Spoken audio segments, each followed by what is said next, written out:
To Joe's Astrology, and this is the birth chart for Fiona Apple.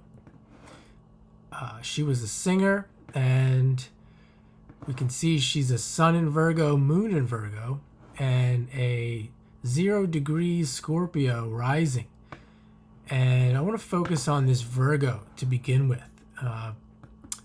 because she, in her early life, I read that she was raped probably around 12 years old in New York City, and that she had a lot of issues with obsessive compulsive disorder.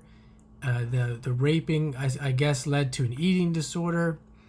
I'm not sure if she had issues before that. I think she did have issues before the rape, but that certainly didn't help things. So we can see here, even though she's a singer, which we can get into, a very main part of her life is, or at least coming into life, is this Virgo stuff, this health stuff, mental health, whatever you want to call it, all associated with Virgo. We can see she's a south node. Her north node's here, 15 degrees Libra, and the south node is in the 6th house, at 15 degrees Aries. So we think of a rape, Mars, Aries, 6th house, dealing with some mental health or health issues. We associate the south node with coming into life.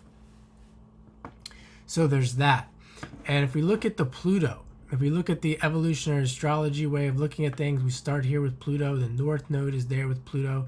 So everything is still really moving towards this north node with Pluto there in Libra. And the ruler is Venus. Venus is in Leo in the 10th. And there we can see that eventually in the life, everything in the life is moving towards this 12th house and Venus and Leo. Saturn's there in Leo. And that's where we see the musician, the 12th house, the money from the music, the performing, all there where the north node is. But before that, before that has to happen, she has to deal with this stuff.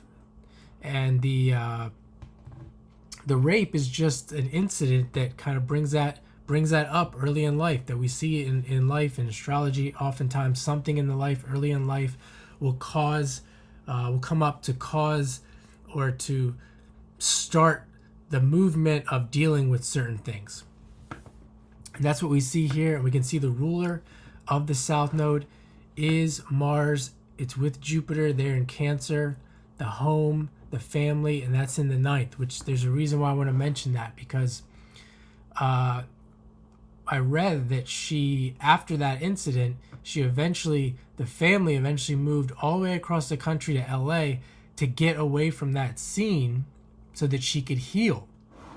We see the facilitator of the healing here, Mars and Jupiter together in the 9th of travel. Jupiter travel is to change the home, move away, and you see that here clearly with this Mars-Jupiter conjunction in the 9th in Cancer, to move away, and that facilitates the healing. That's exactly what she did. And we can see that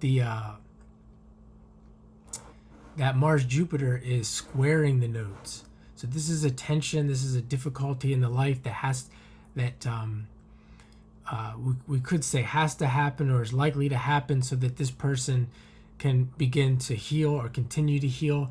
And I bring this up because this is a major part. You can see that even though what she's known for right here, Leo, she's known for being this celebrity, this artist.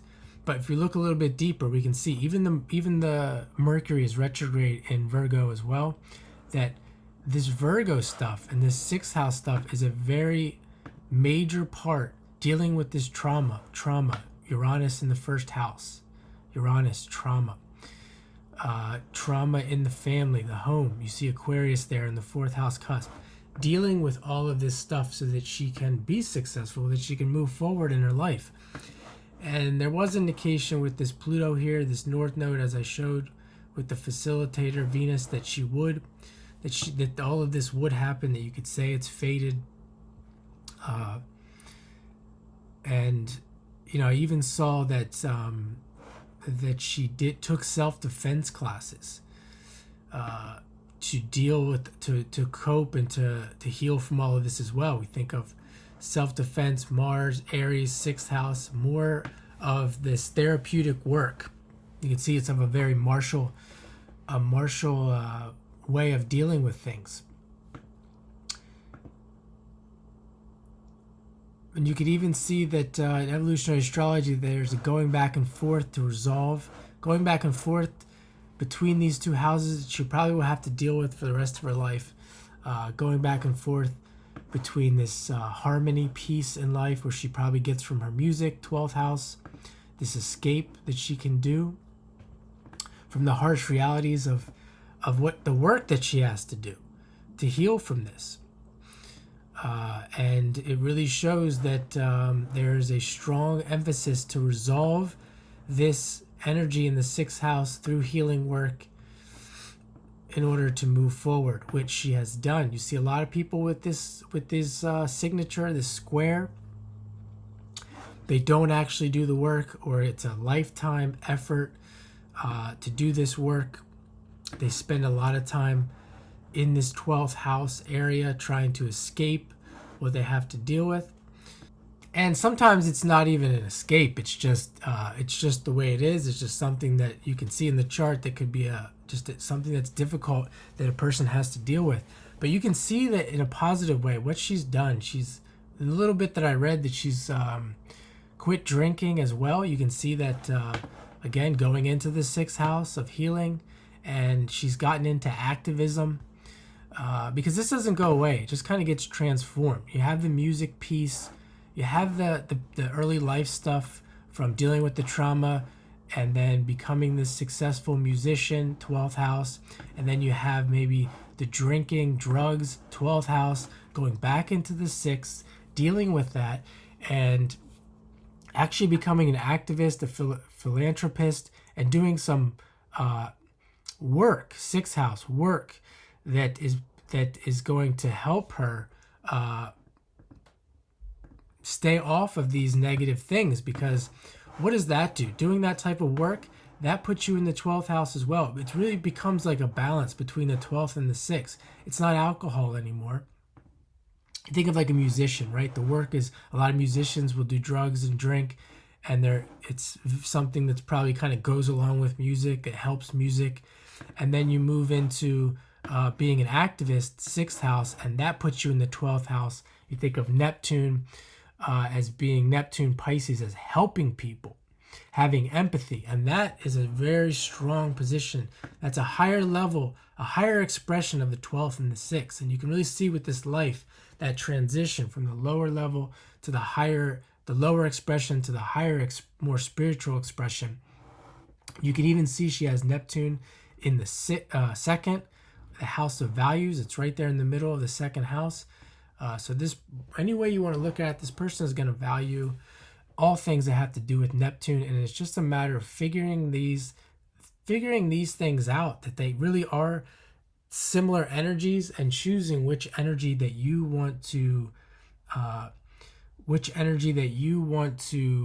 be a part of. And that's something that I'm going to leave you with this. That's something that I've done through finding astrology. I grew up Catholic.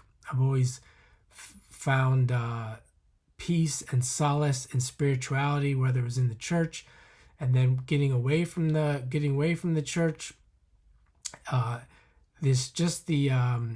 Anything that has to do with the 12th house, Pisces, in a spiritual or positive, that spiritual nature of helping people, etc., has really offered me something that I can't find anywhere else in life. So thanks for watching, and have a great day.